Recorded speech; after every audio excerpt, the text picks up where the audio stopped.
जिठानी के घूंघट में छुपी सौतन। घर की बड़ी बहू नीलम घूंघट में हॉल में झाड़ू लगा रही होती है।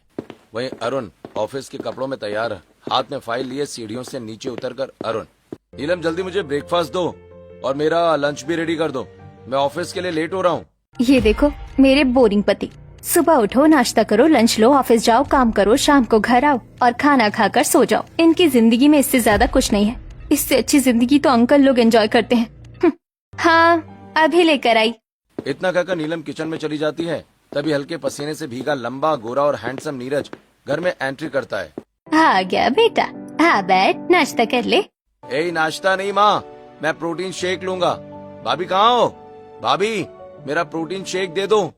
आ गए मेरे देवर जी। अच्छा हुआ मैंने पहले आपके लिए प्रोटीन शेक बनाकर ठंडा होने के लिए फ्रिज में रख दिया था। इतना कहकर नीलम किचन में जाकर फ्रिज से प्रोटीन शेक निकालकर हॉल में आकर नीरज के हाथों में देते हुए कहती है, ये लीजिए देवर जी, आपका ठंडा protein shake. Thank you so much भाभी, थैंक यू सो मच। क्या बात है भाभी, आपसे बड़े भैया ने पहले नाश्ता मांगा था, लेकिन आपने उन्हें इंतजार करवाकर छोटे भैया को पहले प्रोटीन शेक दे दिया। अरे नहीं, वो मैंने पहले ही प्रोटीन शेक तैयार कर लिया था, क्योंकि देवर जी आते ही सबसे पहले प्रोटीन शेक पीते हैं और मैं पराठे भी बना रही हूँ। अरे भाई, भाभी है तो देवर का ध्यान तो रखेगी। बहू, अब हमारे लिए भी नाश्ता बना दे, हमें भी बहुत भूख लगी है। जिसके बाद नीलम किचन में आती है और पराठे बनाकर डाइनिंग टेबल पर परोस देती है। वहीं अरुण फाइल पढ़ते हुए पराठे खाने लगता है। तभी नीरज, वाओ भाभी वाओ, क्या प्रोटीन शेक बनाया आपने, हेल्दी भी और इतना टेस्टी भी। थैंक यू देवर जी। एक देवर जी है और एक मेरा पति, कभी मेरी तारीफ नहीं की।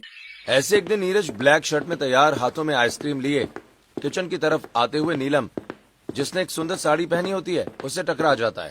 ओह सॉरी भाभी, वो मैंने आपको देखा नहीं। कोई बात नहीं देवर जी, मैं ठीक हूँ। वैसे भाभी, आप इस साड़ी में बहुत सुंदर लग रही हो और आपने मेकअप भी बहुत अच्छा किया है। थैंक यू देवर जी, वैसे आप भी बहुत हैंडसम लग रहे हैं। क्या डोले शोले बना ली है आपने? भाभी, आप मेरा इतना ख्याल रखती हैं, इसलिए तो मैं फिट हूँ। नीरज कितना अच्छा फ्लर्ट कर लेता है, सुबह शाम जिम में मेहनत खुद करता है और सारा क्रेडिट मुझे देता है।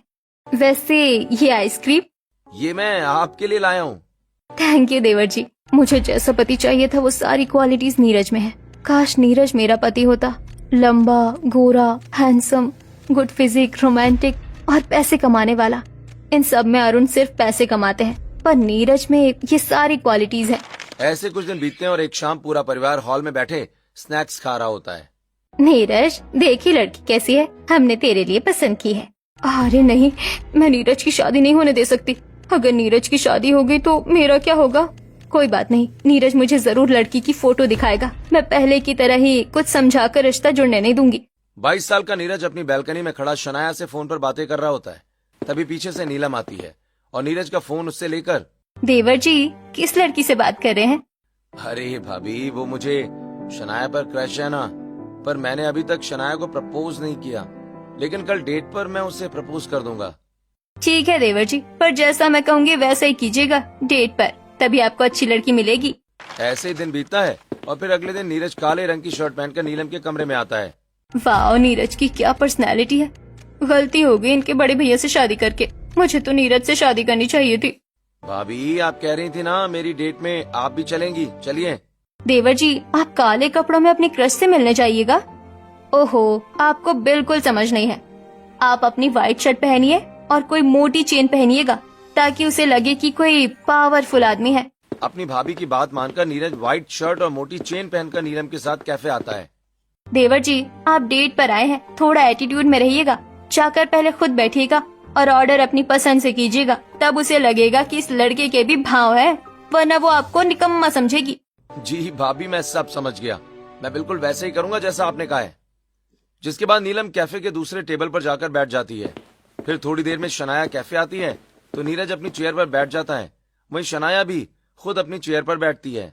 इसको पता है कि मुझे ब्लैक कलर पसंद है, फिर भी व्हाइट शर्ट पहनकर आया है, और ये कैसी मोटी चेन पहन रखी है इसने। हेलो वेटर, इधर आइए। यस सर, क्या लेंगे आप? 1 डार्क चॉकलेट मिल्क शेक। ना इसने मेरी पसंद की शर्ट पहनी, ना मेरे बैठने के लिए चेयर सामने की, और यहाँ तक कि ऑर्डर भी खुद ही कर दिया। मुझसे पूछा तक नहीं, मेरे लिए भी कुछ ऑर्डर नहीं किया। जो लड़का फर्स्ट डेट में ऐसा कर रहा है, वो रिलेशनशिप में क्या करेगा? इतना सोचकर शनाया टेबल से उठकर खड़ी हो जाती है नीरज, मुझे नहीं मनानी ऐसी कोई डेट वेट, मैं जा रही हूँ, तुम डेटिंग के लायक नहीं हो। इतना कहकर शनाया मुंह बनाकर वहाँ से चली जाती है। वहीं हैरान होकर नीरज नीलम के टेबल पर आकर बैठ जाता है। ये क्या भाभी, वो तो उठकर भाग गई। देवर जी, मैंने तो पहले ही कहा था उस लड़की को आप में कोई इंटरेस्ट नहीं है। वो तो बस टाइम पास करना चाहती थी। वैसे भी मेरा देवर किसी के टाइम पास के लिए थोड़ी है, रहने दीजिए उसे। आप ठीक कह रही हैं भाभी, ऐसी नकचड़ी लड़की को मुझे गर्लफ्रेंड बनाना ही नहीं चाहिए। मेरे लिए तो मेरी भाभी ही बेस्ट है, मेरी बेस्ट फ्रेंड। मैं अपने ही घर में अपनी सौतन नहीं आने दूंगी। नीरज जब मुझसे पूछेगा तब मैं उसे शादी के लिए मना कर दूंगी। मम्मी पापा, अगर आपको लड़की पसंद है तो मुझे भी पसंद है, मैं शादी कर लूंगा। मुझे पता था कि तुझे लड़की जरूर पसंद आएगी। अब बस कल तुम दोनों एक दूसरे को देख लेना। ये क्या, देवर जी ने ये क्या किया? छोटी छोटी बातें मुझसे पूछकर करने वाले नीरज ने मुझसे एक बार भी नहीं पूछा और शादी के लिए हाँ कह दिया। मुझे पता ही था कि तुझे लड़की पसंद आएगी, इसीलिए मैंने पहले उन लोगों से मिलने की बात कल के लिए कर ली थी। कल हम सभी लड़की देखने उसके घर जाएंगे। ऐसे ही आज का दिन बीतता है और अगले दिन पूरा परिवार लड़की देखने उसके घर पहुंच जाता है। जी, हमें आपका लड़का बहुत पसंद है, हमें शादी से कोई एतराज नहीं। जी, हमें भी आपकी बेटी बहुत पसंद है। अब बस लड़का लड़की आपस में बात करके संतुष्ट हो जाए तो और भी अच्छा रहेगा। हाँ हाँ, क्यों नहीं, आप बिल्कुल सही कह रही है। शिवानी बेटी, नीरज को अपने कमरे में ले जाओ। तुम लोगों को जो भी बात करनी है कर लो। जिसके बाद शिवानी नीरज को लेकर अपने कमरे में आती है। आपको कैसा पति चाहिए? मतलब आपको अपने पति से कैसी कैसी एक्सपेक्टेशंस हैं? जी, मुझे अपने पति से बस इतना चाहिए कि वो औरतों की रिस्पेक्ट करे और कुछ नहीं।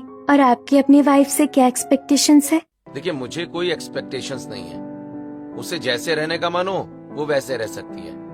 बस मेरे मम्मी पापा और मेरे परिवार का अच्छे से ध्यान रखे, और क्या, किसी के साथ झगड़ा ना करे। मुझे और कुछ नहीं चाहिए। वैसे तुम्हारी जैसी लड़की ही मुझे चाहिए थी, जो मॉडर्न और स्टाइलिश होने के बाद भी मेरे परिवार को लेकर चले। शिवानी मेरे लिए परफेक्ट लाइफ पार्टनर है। नीरज मेरे लिए सबसे बेस्ट लाइफ पार्टनर होगा। ऐसे ही पहली मुलाकात में नीरज और शिवानी एक दूसरे को पसंद कर बैठते हैं। फिर कुछ दिनों के बाद शादी की तारीख निकलती है और तय तारीख के दिन शिवानी और नीरज की शादी हो जाती है। शादी के बाद शिवानी अपने ससुराल चली जाती है, जहाँ प्रीति शिवानी को नीरज के कमरे में पहुंचाती है। फाइनली शिवानी तो मेरी वाइफ बन गई हो। मैं बहुत दिनों से इंतजार कर रहा था यार कि कब हमारी शादी हो और तुम मेरी वाइफ ऑफिशियल बन जाओ। ऑफिशियल बीवी? मैं ना तुम्हारे लिए फर्स्ट नाइट के गिफ्ट लेकर आया हूँ। इतना कहकर नीरज एक सुंदर सा नेकलेस सेट शिवानी को देता है। वहीं कमरे के बाहर नीलम दरवाजे के की होल से ये सब देख रही होती है। नीरज पहले तो सिर्फ मुझे ही गिफ्ट देता था, अब ये तो मेरी सौतन को भी गिफ्ट दे रहा है। वहीं नीरज और शिवानी आपस में थोड़ी बातें करके सो जाते हैं। अगली सुबह शिवानी सुंदर साड़ी में तैयार होकर सभी घर वालों के लिए पहली रसोई बनाकर डाइनिंग टेबल पर परोसती है। मुझे बहुत अच्छी कुकिंग तो नहीं आती है, फिर भी मैंने अच्छा खाना बनाने की कोशिश की है। आप लोग टेस्ट करके बताइए कैसा बना है। बहुत अच्छा खाना बनाया है शिवानी तुमने। इतना टेस्टी खाना मैंने आज तक नहीं खाया यार।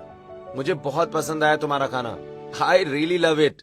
बेटी, तेरे पति ने ही तेरी इतनी तारीफ कर दी, अब हमारे तारीफ करने के लिए बचा ही क्या है। लेकिन सच में खाना तूने बहुत अच्छा बनाया है। छोटे भैया ने तो तारीफ कर दी, पर आपके जेठ जी ने कुछ नहीं कहा। हाँ हाँ, खाना बहुत अच्छा बना है। अच्छा खाना बनाया तुमने। मेरी तारीफ के लिए तो इनके मुंह में दही जम जाता है, और आज इसकी तारीफ कर रहे हैं। ऊपर से नीरज को आज तक मेरे हाथों का खाना पसंद था, और आज इसे मेरी सौतन के हाथों का खाना पसंद आने लगा है।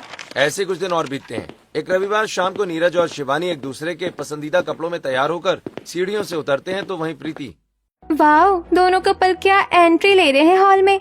ये इतना तैयार होकर क्यों आए हैं? कहीं बाहर जाने का प्लान तो नहीं है? भाभी, कैसे लग रहे हैं हम दोनों? बहुत अच्छे लग रहे हैं आप दोनों, पर आप लोग जा कहाँ रहे हैं? संडे डेट पर जा रहे हैं हम। पहले थोड़ी शॉपिंग करेंगे, फिर मूवी देखेंगे और फिर डिनर करके नाइट ड्राइव करते हुए घर आएंगे। तवे से हाथ जलने पर इतनी जलन नहीं होती जितनी जलन मुझे नीरज को उसके साथ देखकर हो रही है। मैं नीरज को उसके साथ नहीं देख सकती। थू थू थू थू थू, मेरे बच्चों को किसी की नजर ना लगे। जिसके बाद दोनों बाहर जाते हैं और नीरज शिवानी को अपनी बाइक पर बिठाकर किसी हीरो हीरोइन की तरह अपनी संडे डेट के लिए निकल जाते हैं और मॉल पहुंचकर शॉपिंग करते हैं, मूवी देखते हैं और देर रात डिनर करके लॉन्ग ड्राइव करते हुए घर आ जाते हैं। इसी तरह दिन गुजरता है और अगले दिन देवरानी जेठानी बालकनी में पापड़ सुखा रही होती हैं। देवरानी जी, कल आप लोगों ने फोटो वगैरह नहीं लिए क्या? आपके सोशल मीडिया पर भी तो कोई फोटो नहीं दिख रहा है। जेठानी जी, हमने फोटो लिए हैं, पर ये हमारा क्वालिटी टाइम था, इसीलिए मैंने इसे पब्लिक नहीं किया। मिल गई चिंगारी। अब देखो कैसे हवन कुंड में आग लगाती हूँ। ऐसे ही शाम होती है, नीरज और अरुण ऑफिस से घर लौटते हैं। फिर पूरा परिवार साथ में खाना खाता है। फिर खाने के बाद नीरज छत पर टहलने आता है। तभी नीलम भी छत पर आकर, वाह भाभी, आप भी खाने के बाद टहलने आई हैं, वेरी गुड। देवर जी, मुझे लगता है जितना प्यार आप शिवानी से करते हैं, शिवानी उतना प्यार आपसे नहीं करती। नहीं भाभी, ऐसी कोई बात नहीं है, पर आपको ऐसा क्यों लग रहा है? नहीं देवर जी, वो तो मैं इसलिए कह रही थी कि कल आप दोनों घूमने गए थे, आपने शिवानी के लिए इतने अच्छे ड्रेसेस खरीदे, पर उसने सोशल मीडिया पर एक भी पोस्ट नहीं की और शायद आपको थैंक यू भी नहीं कहा होगा। हाँ भाभी, शिवानी ने कोई पोस्ट वगैरह नहीं की हमारे संडे डेट पर। और क्या, वो आपको कहती है कि मुझे सिंदूर पहनाइए, या खुद आगे बढ़कर आपसे बात करने की कोशिश करती है? नहीं ना, इसीलिए मैं कह रही हूँ कि वो आपको पसंद नहीं करती, बस उसके मम्मी पापा चाहते थे इसलिए उसने शादी कर ली। भाभी, ये सब लड़कियां थोड़ी करती हैं। ये काम तो हम लड़कों का है कि अपनी वाइफ के साथ रोमांटिक हों। वैसे आपने सही याद दिलाया, पोस्ट तो मैंने भी नहीं की है। मैं अभी एक अच्छी सी स्टोरी लगाता हूँ। इतना कहकर नीरज अपने कमरे में चला जाता है। वहीं नीलम नीरज का पीछा करते हुए कमरे के बाहर आकर की होल से अंदर देखने लगती है कि नीरज के हाथ में नेवी ब्लू रंग की साड़ी होती है। शिवानी, ये मेरी फेवरेट डिजाइन की साड़ी है, जैसी साड़ी तुम पहनती हो। ये मेरी तरफ से तुम्हारे लिए गिफ्ट, और मैंने अभी स्टोरी में तुम्हें मेंशन भी किया है। Thank you Neeraj, I love you, तुम बहुत अच्छे पति हो। जिसके बाद शिवानी और नीरज एक दूसरे से गले मिल जाते हैं। वहीं कमरे के बाहर खड़ी नीलम गुस्से में अपने बाल नोचने लगती है। देवर जी को भड़काना बहुत मुश्किल है, पहले इनकी सौतन को ही टारगेट करती हूँ। ऐसे ही सुबह होती है। प्रीति स्टडी टेबल पर पढ़ रही होती है। तभी शिवानी वहाँ आकर, भाभी आप यहाँ? हाँ प्रीति, वो मुझे पूछना था कि नीरज को खाने में क्या पसंद है, सोच रही हूँ उनकी पसंद का खाना बनाऊं। ओहो, आज पतिदेव की पसंद का खाना बनाया जा रहा है। अरे बताओ ना। बताने में मेरा क्या फायदा, मेरी पसंद का तो खाना नहीं बना रही है आप। मैं तुम्हारी पसंद का भी बनाऊंगी, पर आज नीरज के लिए बनाना है, आप बताओ ना।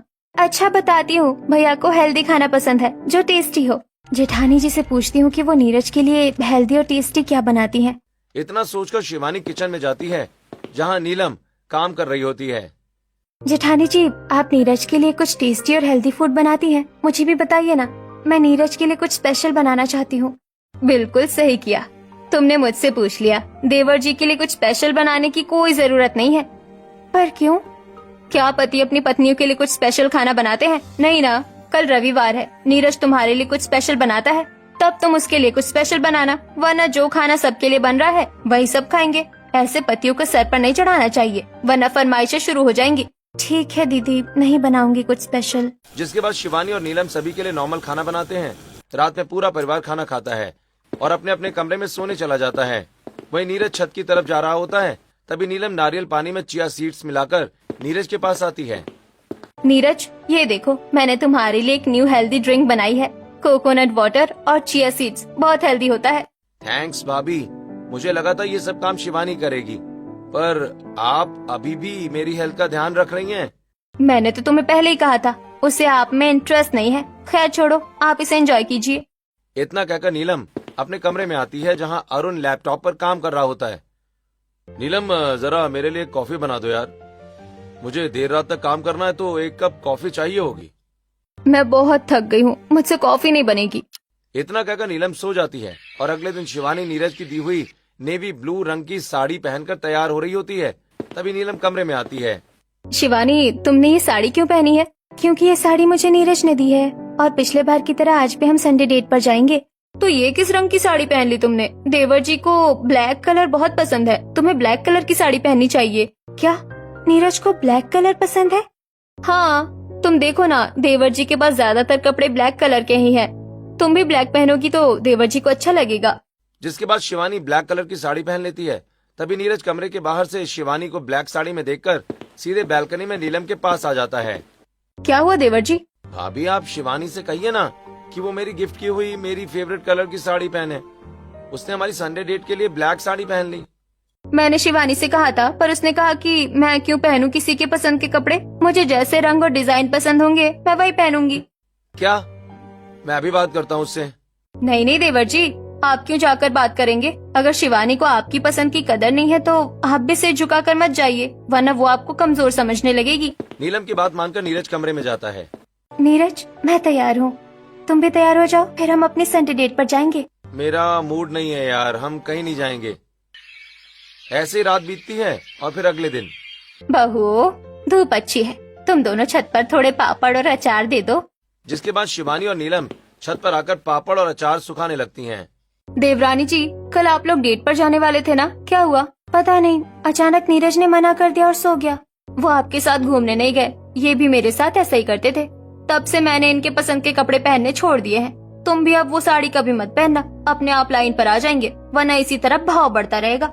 अच्छाई के घूंघट के पीछे छिपी नीलम धीरे धीरे नीरज और शिवानी के रिश्तों में दरार डालने में कामयाब हो रही थी। ऐसे ही एक शाम नीरज और अरुण ऑफिस से वापस आते हैं। अरे बच्चों, आज तो तुम दोनों जल्दी आ गए। हाँ हाँ पापा, ऑफिस में एक इवेंट है और हमें कपल के साथ इनवाइट किया गया है। शिवानी, तुम अच्छे से तैयार हो ना? मैं तुम्हें अपने ऑफिस में सबसे इंट्रोड्यूस कराऊंगा आज। नीलम, तुम भी तैयार है ना? हम शाम को निकलेंगे। इससे तो मैं इवेंट में नीरज के साथ नहीं जाने दूंगी। ऐसे ही रात बीतती है। अगले दिन शिवानी और नीलम मॉल आते हैं, जहाँ शिवानी नीलम को लेकर मेंस वेयर में आती है। आप मुझे यहाँ क्यों लेकर आई हैं? ये तो जेंट्स सेक्शन है। क्योंकि मुझे नीरज के लिए नया 3 पीस सूट खरीदना है। अरे नहीं नहीं, इसकी क्या जरूरत है, उनके पास पहले से है। होगा, पर मैं नीरज के लिए नया 3 पीस सूट खरीदूंगी। शिवानी नीरज के लिए एक सुंदर सी 3 पीस सूट खरीदती है और घर आकर अपने कमरे में बेड पर रखकर नहाने चली जाती है। तभी एक साइज बड़ा सेम 3 पीस सूट लेकर नीलम कमरे में आती है। इस एम साइज के सूट को मैं एल में बदल देती हूँ, फिर नीरज ये 3 पीस सूट नहीं पहन पाएंगे। नीलम सूट एक्सचेंज करके कमरे से चली जाती है। फिर थोड़ी देर में शिवानी नहा के आकर तैयार होने लगती है। वहीं नीरज भी कमरे में आ जाता है। नीरज देखो, मैंने तुम्हारे लिए 3 पीस सूट लिया है, तुम ऑफिस के इवेंट में इसे पहनना। Thank you so much Shivani, मैं अभी इसे पहनता हूँ। नीरज शिवानी का दिया हुआ 3 पीस सूट पहनता है, जो उससे बहुत बड़ा होता है। शिवानी, तुम मेरे लिए एल साइज लेकर आई हो, तुम्हें नहीं पता मुझे एम साइज आता है? मैं तो एम ही लेकर आई थी, पर ये तो काफी बड़ी है, ऐसे कैसे हो सकता है? मैं तो एम लेकर आई थी, एल कैसे हो गया? अब तो भाभी कुछ कर सकती हैं। इतना कहकर नीरज नीलम के कमरे में आता है। भाभी, ये देखिए ना, शिवानी ने मेरे लिए बड़े साइज के कपड़े ले लिए हैं, अब मैं क्या करूं? इतने समय से वो आपके साथ है, उसे आपके कपड़ों का साइज नहीं पता? भाभी, कपड़ों में गलतियां हो ही जाती हैं और उसने पहली बार मेरे लिए कपड़े खरीदे हैं ना, इसलिए गलती हो गई होगी। अभी मैं इवेंट में क्या पहनूं? मेरे पास एक एक्स्ट्रा सूट है, आप वो पहन लीजिए। जिसके बाद नीलम नीरज को दूसरा सूट देती है, जिसे पहनकर नीरज, अरुण और शिवानी ऑफिस के इवेंट में जाते हैं। वहीं शिवानी अपने कमरे में बैठे रिसेप्शनिस्ट को फोन करती है। मैम, आप अपना बिल चेक कीजिए, उसमें क्या साइज लिखा हुआ है? इसमें तो एम लिखा हुआ है। तब आपको एम ही मिला है मैम, क्योंकि हम पैकेजिंग के वक्त ही बिल तैयार करते हैं। इस सूट की वजह से मेरा सारा मूड ऑफ हो गया, वरना मैं भी नीरज के साथ इवेंट में जाती। खैर छोड़ो, मुझे तो ये समझ नहीं आ रहा कि सूट का साइज बदल कैसे गया। यही सोचते हुए शिवानी इवेंट में नहीं जाती है। ऐसे एक दिन नीरज अपने दोनों हाथ छिपाए हुए कमरे में आता है। क्या छुपाया तुमने अपने हाथों में? नीरज अपने हाथ आगे करता है, जिसमें एक सुंदर सा स्नो ग्लोब होता है। ओह माय गॉड, ये कितना रोमांटिक है, ये मुझे बहुत पसंद आया। इतना कहकर शिवानी और नीरज गले मिलते हैं। ऐसे ही रात बीतती है और अगले दिन नीरज अपनी बाइक से ऑफिस जा रहा होता है। तभी रास्ते में कचरे में उसे वही स्नो ग्लोब दिखता है। ये स्नो ग्लोब यहाँ कैसे? शिवानी ने इसे कचरे में फेंक दिया क्या? अभी भाभी से पूछता हूँ। इतना कहकर नीरज तुरंत नीलम को फोन करता है। हेलो भाभी, कल मैंने शिवानी को एक स्नो ग्लोब गिफ्ट किया था, आप प्लीज एक बार मेरे कमरे में जाकर देखिए ना कि वो है या नहीं। नीलम बिना नीरज के कमरे में गए अपने कमरे में ही बैठे हुए कहती है। नहीं देवर जी, यहाँ तो स्नो ग्लोब नहीं रखा हुआ है। भाभी, मैंने कल शिवानी को एक स्नो ग्लोब गिफ्ट किया था, वो कचरे में फेंका हुआ मिल रहा है। मैं अभी घर वापस आ रहा हूँ, मुझे शिवानी से बात करनी होगी। नहीं नहीं देवर जी, आप घर वापस मत आइए, आपसे आप शिवानी को कोई गिफ्ट मत दीजिएगा, अपने आप अकल ठिकाने आ जाएगी। हाँ, आज से मैं शिवानी के लिए कोई गिफ्ट ही नहीं लाऊंगा। इतना कहकर नीरज ऑफिस चला जाता है। वहीं कमरे में नीलम। इन्हें क्या पता कि देवरानी जी को तो पता ही नहीं कि स्नो ग्लोब कहाँ गया, और अब देवर जी भी कभी नहीं पूछेंगे। ऐसे कुछ दिन बीतते हैं और एक दिन शिवानी नीलम के कमरे की साफ सफाई करते हुए बैल्कनी में आती है, जहाँ कुछ पौधों के पीछे उसे एक बिल मिलता है। ये बिल किस चीज का है? कहीं जेठानी जी के काम का तो नहीं है? इतना कहकर शिवानी बिल उठाती है, जो उसी सूट की दुकान का होता है। ये तो उसी दुकान का एल साइज के सूट का बिल है। शिवानी दोबारा रिसेप्शनिस्ट को फोन करती है और बिल नंबर से सारी जानकारी ले लेती है। अच्छा, तो अच्छाई के घूंघट के पीछे छुपी मेरी जेठानी मेरी सौतन बनना चाहती है। अब तो इन्हें इन्हीं के स्टाइल में जवाब दूंगी। ऐसे ही रात होती है, सभी अपने अपने कमरे में सो रहे होते हैं। वहीं रात के 1 बजे शिवानी नीरज की लाई हुई नेवी ब्लू रंग की साड़ी पहनती है और पूरे कमरे को कैंडल से सजाकर लाइट म्यूजिक बजाती है, जिससे सुन नीरज की आंखें खुल जाती हैं। वाह शिवानी, ये सब तुमने किया? हाँ। इतना कहकर शिवानी नीरज का हाथ पकड़कर कपल डांस करने लगती है। वहीं कमरे के की होल से ये सब नीलम देख रही होती है। मैंने इनके रिश्ते में इतनी खटास डालने की कोशिश की, उसके बाद भी नीरज और ये लड़की रात के 1 बजे गाना बजाकर डांस कर रहे हैं। ऐसे ही रात बीतती है और अगले दिन नीरज बेबी पिंक रंग की शर्ट पहनता है और शिवानी नीरज की पसंद की साड़ी पहनती है। दोनों हाथों में हाथ डाले आते हैं। वाह, तुम दोनों साथ में कितने अच्छे लगते हो। अब बस हमें दादा दादी बनने की खुशखबरी भी जल्दी सुना दो। हाँ मम्मी जी, आपको बहुत जल्दी ये खुशखबरी मिलेगी। इनकी खुशखबरी तो मैं निकालती हूँ, बड़े आए खुशखबरी देने वाले। और इस नीरज को देखो, मैंने कहा था शिवानी की पसंद की शर्ट मत पहनना, पर आज इसने यही पहना है। अरे बेटा, तुम लोग तो रविवार के दिन घूमने जाते थे ना, फिर आज क्यों जा रहे हो? पापा, आज हमारी शादी को पूरे 3 महीने हो गए, वही सेलिब्रेट करने जा रहे हैं हम। इतना कहकर नीरज और शिवानी घर से निकलते हैं और रात के 12 बजे शिवानी हाथों में गुलाब के फूलों का बुके और नीरज ढेर सारे शॉपिंग बैग्स पकड़े घर आते हैं। तुम लोग रात के 12 बजे घूम कर आ रहे हो? हाँ भैया, और हमने ढेर सारी शॉपिंग भी की है। बहुत मस्ती की हमने आज। क्या क्या किया छोटे भैया आपने? पहले हम गेमिंग सेंटर गए, गेम खेले, फिर हमने रेस्टोरेंट में खाना खाया और फिर स्टैंड अप शो भी देखने गए। बहुत एंजॉय किया। नीरज और शिवानी घर वालों को अपनी तस्वीरें दिखाने लगते हैं। ऐसे ही रात के 2 बजे नीलम अपने कमरे से बाहर निकलती है। अगर नीरज और शिवानी हंसी खुशी रहने लगे तो मेरा क्या होगा? नीरज सिर्फ मेरा बनकर रहेगा, मैं उसे किसी के साथ बांट नहीं सकती। अब मैं इन दोनों के रिश्ते में इतनी बड़ी दरार डालूंगी कि ये लोग कभी एक नहीं होंगे। मैं आज ही डिवोर्स पेपर बनवा लेती हूँ। जब लोहा गर्म होगा तब हथौड़ा मारकर दोनों के रिश्ते को तोड़ दूंगी। इतना सोचकर नीलम एक वकील को फोन करती है। वकील साहब, आपको इमरजेंसी में डिवोर्स पेपर्स तैयार करने हैं। इमरजेंसी में किसके लिए तैयार करने? मेरे देवर और देवरानी के लिए। मैं आपको डिटेल्स भेजती हूँ, आप डिवोर्स पेपर तैयार करके मुझे फोन कीजिएगा। ऐसे ही रात बीतती है और अगले दोपहर रामलाल और शारदा अपने रिश्तेदार के घर गए होते हैं। प्रीति कॉलेज और नीरज ऑफिस गए होते हैं। वहीं नीलम हॉल में अकेली बैठी होती है। आखिर कैसे नीरज और शिवानी के रिश्ते को खत्म करूं? कुछ धांसू प्लान सोचना होगा। तभी कैजुअल कपड़े पहने, नया हेयर स्टाइल बनाए अरुण सुंदर और मॉडर्न मोना के साथ घर में आता है। ये क्या हो गया इन्हें? इन्होंने इतने अच्छे कपड़े पहने हैं और हेयर स्टाइल भी कितना अच्छा करवाया है, और इनके साथ ये लड़की कौन है? नीलम, ये मेरी ऑफिस कलीग मोना है। हम दोनों कमरे में बैठकर ऑफिस का काम करेंगे, तो तुम शरबत लेकर कमरे में आओ। इतना कहकर अरुण मोना को लेकर अपने कमरे में चला जाता है। फिर थोड़ी देर में नीलम ठंडा शरबत लेकर कमरे में आती है, जहां अरुण और मोना बातें कर रहे होते हैं। नीलम को देखकर दोनों चुप हो जाते हैं। आप लोग अचानक चुप क्यों हो गए? कुछ नहीं, तुम जूस दो और कमरे के बाहर जाओ, हमें काम करना है। नीलम कमरे के बाहर आकर छुपकर कमरे में झांकने लगती है, जहां अरुण मोना का हाथ पकड़कर उसकी आंखों में देख रहा होता है। मोना, तुम बहुत सुंदर हो यार, मैं तुम्हारी आंखों में खो गया हूँ जैसे। अरुण, तुम भी मुझे बहुत अच्छे लगते हो। इतनी हिम्मत, मेरे होते हुए ये चक्कर चला रहे हैं। मेरे होते हुए इन्होंने सौतन बना ली और आज मौका देखकर उसे कमरे तक ले आए। तभी शिवानी नीलम के पास आती है। क्या देख रही हैं जेठानी जी, अपने सौतन और पति को एक होते हुए? तुम्हें बाद में देखती हूँ, पहले इनकी अकल ठिकाने लगा दूं। इतना कहकर नीलम कमरे में आती है और मोना को बालों से पकड़कर उठाती है। अरे छोड़ो मुझे, मेरे बालों को छोड़ो। नीलम, ये क्या कर रही हो तुम? छोड़ो मोना के बालों को। तभी कमरे से नीलम की नजर घर लौट आए सभी लोगों पर पड़ती है, जो सभी नीलम के कमरे में पहुंच चुके होते हैं। आ गए सब, बहुत अच्छा हुआ। आज आप लोगों को रंगे हाथ इन दोनों की सच्चाई दिखाती हूँ। इतना कहकर नीलम मोना को बालों से खींचते हुए हॉल में लेकर आती है। वहीं पीछे पीछे अरुण और बाकी सभी हॉल में आ जाते हैं।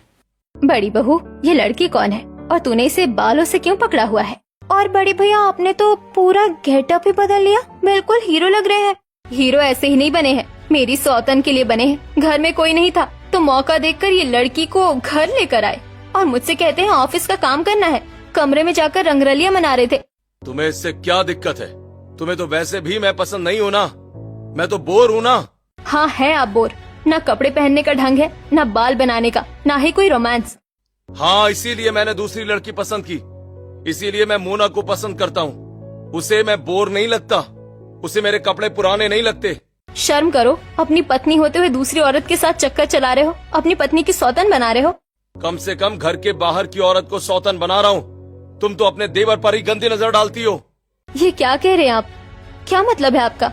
मतलब मैं समझाती हूँ मम्मी जी पापा जी। आप लोग सोच रहे होंगे ना ये सब क्या हो रहा है। असलियत ये है कि जेठानी जी जानबूझकर जेठ जी को बोर समझती है और उन्हें जैसी क्वालिटी का मर्द चाहिए वैसा नीरज है। इसलिए जेठानी जी नीरज और मेरे रिश्ते में फूट डाल रही थी। ये सब झूठ है, ये झूठ बोल रही है।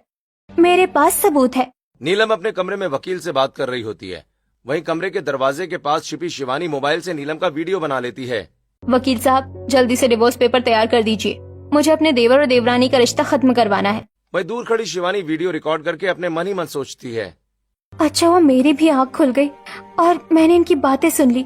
ये वीडियो काफी है भैया और घर वालों को जेठानी जी का अच्छाई के घूंघट के पीछे छुपा असली चेहरा दिखाने के लिए। बहू तू ये सब करती थी, हमें यकीन नहीं हो रहा है। अगर हमने ये वीडियो न देखा होता तो हमें कभी यकीन ही नहीं होता।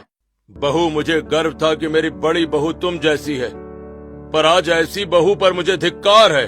भाभी, मैंने आपको हमेशा अपनी माँ जैसा माना, अपनी बेस्ट फ्रेंड माना। इसलिए मैं आपकी तारीफ करता था, आपकी हर बात मानता था, पर आपने उसका इतना गलत मतलब निकाला। थैंक यू मोना, तुमने इस एक्टिंग में मेरा साथ दिया। अब तुम जा सकती हो। ये एक्टिंग कर रही थी?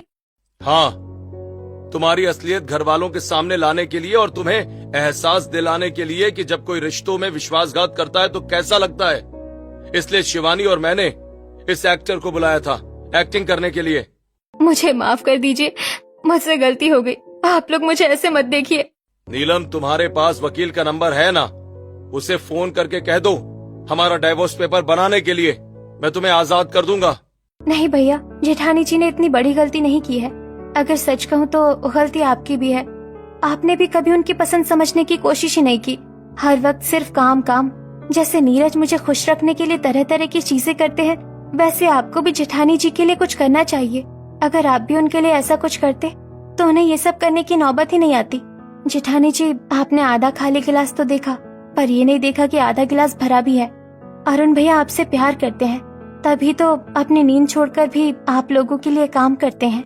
शिवानी की बातें अरुण और नीलम के मन में बैठ जाती हैं, जिसके बाद अब अरुण नीलम की पसंद से खुद को ड्रेसअप करता है और नीलम को वक्त देने की कोशिश भी करता है।